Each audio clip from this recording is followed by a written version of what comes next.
আসসালামু আলাইকুম। আশা করছি আল্লাহর রহমতে ভালো আছেন। কাঁঠাল আমাদের জাতীয় ফল, আর জাতীয় ফল হিসেবে আসলে সার্থকতা আছে। আজকে আমি একটা রেসিপি নিয়ে হাজির হয়েছি। রেসিপিটা হচ্ছে কাঁঠালের কোষ ভাজা অথবা কাঁঠালের কোষ ফ্রাই করে নেওয়া। কাঁঠালের এমন কিছু অংশ নেই যে ফেলে দেওয়া হয় না, সব কিছুই কাজে লাগে। তাই বলেই নিয়েছি সার্থকতা আছে, তাই না? যাই হোক, আজকে কাঁঠালের কোষ ফ্রাই করে নিব। এই জন্য আমি এখানে 6 থেকে 7টি পিসেস নিয়ে নিয়েছি, দেখতেই পাচ্ছেন। আজকে কাঁঠালের কোষ ফ্রাই করতে ঠিক হার্ড যে কোষগুলি আছে ওগুলিই ভালো হয় ফ্রাইয়ের ক্ষেত্রে। একটু নরম নরম হয়ে গেলে সেটা একটু অন্যরকমই হয়, বাট খারাপ হবে তা না, ভালোই হবে। আমি দুইটার কম্বিনেশনই নিয়েছি, কারণ আমার কাছে এরকম কাঁঠালই ছিল, কিছু হার্ড আছে আর কিছু সফট আছে। তো এগুলো দিয়ে আজকে আমি বানিয়ে দেখাবো কত ইজি ঘরে থাকা ইনগ্রিডিয়েন্টস দিয়ে কিভাবে কাঁঠালের কোষ ফ্রাই করে নেওয়া যায়। আজকে আমি কাঁঠালের কোষের ভেতরে বিচি সহ নিয়ে নিয়েছি, বিচি ফেলে দেইনি, বিচি সহই ফ্রাই করে নিব। ব্যাস, প্রথমে আমি একটা বোল দিয়ে নিয়েছি, সেখানে আমি হাফ কাপ পরিমাণের মতো ময়দা দিয়ে দিয়েছি আর হাফ কাপ পরিমাণের মতো বেসন দিয়ে দিয়েছি। আপনারা চাইলে চালের গুঁড়ো ইউজ করতে পারেন, এতে আরও ক্রিস্পি হয়। তো আমি বেসন দিয়েই করে নিচ্ছি। এ পর্যায়ে আমি দিয়ে দিচ্ছি হাফ চা চামচ পরিমাণের মতো ধনিয়ার গুঁড়ো এবং হাফ চা চামচ পরিমাণের মতো জিরার গুঁড়ো, দেখতেই পাচ্ছেন। এটা এখন দিয়ে দিচ্ছি। ব্যাস, সাথে দিয়ে দিচ্ছি আমি হাফ চা চামচ পরিমাণের মতো গোলমরিচের গুঁড়ো এবং হাফ চা চামচ পরিমাণের মতো লাল মরিচের গুঁড়ো, মানে শুকনো মরিচের গুঁড়ো। ব্যাস, এবার দিয়ে দিব স্বাদ অনুযায়ী লবণ। হাফ চা চামচ পরিমাণের মতো লবণ লেগেছে। তো আজকে আমি যে ইনগ্রিডিয়েন্টস দেখিয়েছি সবগুলো হাফ কাপ পরিমাণের মতো ময়দা এবং বেসনের সাথে দিয়ে দিয়েছি। এবং এই পর্যায়ে দিয়ে দিচ্ছি হাফ চা চামচ পরিমাণের মতো বেকিং সোডা, যেটা খাবারের সোডা বলে থাকি। এখন আমি এই শুকনো উপাদানকে ভালো করে মিশিয়ে নিচ্ছি। ভালো করে মিশিয়ে নেওয়ার পর এখানে আমি পরিমাণ মতো পানি দিব, বাট তার আগে শুকনো উপাদানটা ভালো করেই মিশিয়ে নিতে হবে। দেখতেই পাচ্ছেন আমি চামচের সাহায্যে মিশিয়ে নিচ্ছি। এ পর্যায়ে আমি পানি দিয়ে দিব, আর পানি আমার লেগেছে হাফ কাপেরও কম। আপনারা কনসিস্টেন্সিটা দেখে বুঝে নেবেন কতটুক পানি লাগবে। যেহেতু ময়দা আর বেসন এক এক রকম হতে পারে, তাই পানির পরিমাণটা এক্স্যাক্ট বলা ঠিক হবে না, এতে করে গড়িয়ে ফেলতে পারেন। তো দেখতেই পাচ্ছেন আমি আর এক পর্যায়ে পানি দিয়ে দিয়েছি। এবার নাড়িয়ে মিশিয়ে নিচ্ছি পানির সাথে ব্যাটারটা। ভালো করে মিশিয়ে নিতে হবে যাতে লাম্পস না থাকে। আর আপনারা আজকে আমার এই ব্যাটারটা কীরকম কনসিস্টেন্সিতে রেখে দেই একটু খেয়াল করবেন। বেশি ঘনও না, আবার বেশি পাতলাও না। আপনারা দেখে নিশ্চয়ই বুঝতে পারছেন যে আমি কীরকম পর্যায়ে নিয়ে নিয়েছি ব্যাটারটা। দেখুন,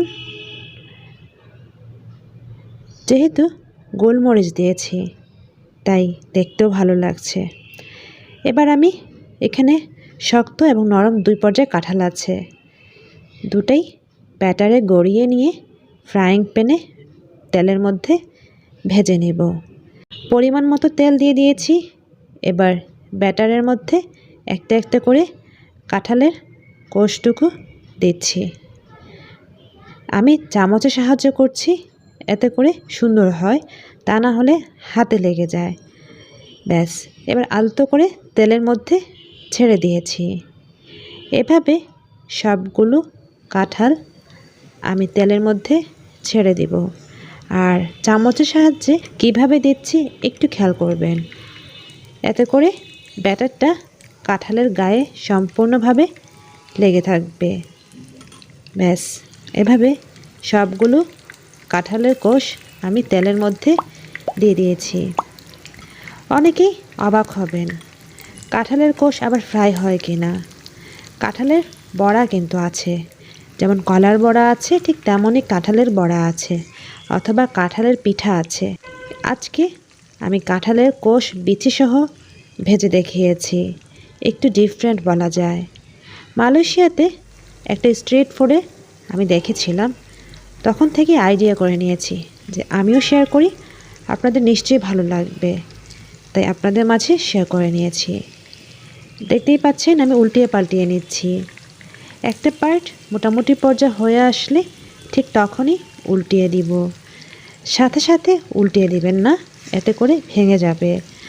আর চুলার আঁচটা একদম মিডিয়াম থেকে লো পর্যায়ে থাকবে।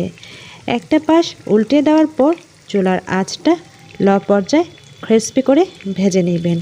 একটু টাইম নেবে যদি ক্রিস্পি খেতে চান, তা না হলে একটু সফট থাকবে, বাট খারাপ হয় না খেতে। কিন্তু আমার কাছে 190 লেগেছে। আপনাদের কার কাছে কেমন লাগবে বানিয়ে খেয়ে কমেন্ট সেকশনে জানাবেন। এক একজনের খাবারের রুচি এক এক রকম, কারো কাছে 100 ভালো লাগতে পারে, কারো কাছে 50ও ভালো লাগতে পারে, বাট আমার কাছে কিন্তু 90 ভালো লেগেছে। যেহেতু কাঁঠাল আমার খুবই ফেভারিট একটা ফল, তাই আমার কাছে 90 লেগেছে। আর আজকে কাঁঠালের কোষটা আমি একটু নরম নিয়েছি, একটু শক্ত হলে আরও ভালো লাগতো আমার কাছে মনে হচ্ছে। আর দেখতেই পাচ্ছেন আমি উল্টিয়ে পাল্টিয়ে নিয়েছি, এখন কম আঁচে ভেজে নিচ্ছি, এতে করে ক্রিস্পি করে নামিয়ে নিব। কালারটা দেখে নিশ্চয়ই বুঝতে পারছেন, ব্রাউন কালার করে নিতে হবে। এবার আমি একটা মাটির হাঁড়িতে নিয়ে নিব।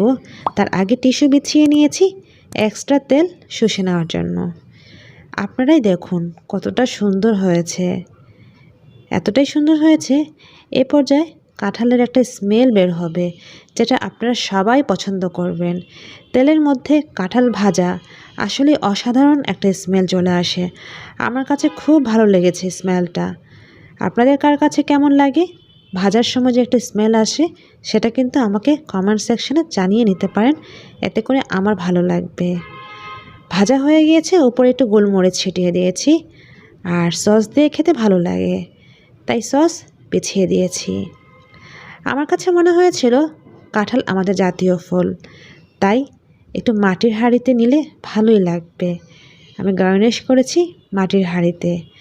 আপনাদের কাছে কেমন লাগছে আজকে আমার ডেকোরেশন, সেটাও কিন্তু কমেন্ট সেকশনে জানাতে পারেন। ব্যাস রেডি হয়ে গেল আজকে আমার কাঁঠালের কোষ ভাজি। উপরে একটু ডেকোরেশন করেছি, পুদিনা পাতা নেই, তাতে কি হয়েছে, তুলসী পাতা ছিল গাছে, তুলসী পাতা ধুয়ে দিয়ে দিয়েছি, দেখতে ভালো লাগে। আর এটাই তো টেকনিক, তাই না? কিছু থাকতেই হবে তা কিন্তু না, যে কোনো জিনিস দিয়ে ডেকোরেশন করা যায়। তো আমি একটা বাইট দিয়ে দেখিয়েছি, দেখুন এটা সফট কাঁঠালটা, যার কারণে এরকম হয়েছে। আমার কাছে কিন্তু ভালো লেগেছে। আর উপরে ক্রিসপি ছিল, খেতে কুড়মুড়ে লাগছিল। প্রথমে আমি সস ছাড়াই খেয়েছি, এবার আমি সস দিয়ে খেয়ে নিচ্ছি। আর হ্যাঁ, কাঁঠালের বিচি কিন্তু পুরোপুরি সেদ্ধ হয় না, বেশিক্ষণ রাখলে পুরোপুরি সেদ্ধ হয়। যাই হোক, ভাজার পর অবশ্যই গরম গরম খাবেন, তা না হলে কিছুক্ষণ রেখে দিলে নরম হয়ে যাবে। এটাই ছিল আজকের মতো আমার আয়োজন। ভালো লেগেছে নিশ্চয়ই, সাথে থেকে সাপোর্ট করবেন। আল্লাহ হাফিজ, আসসালামু আলাইকুম। Thank you so much for watching.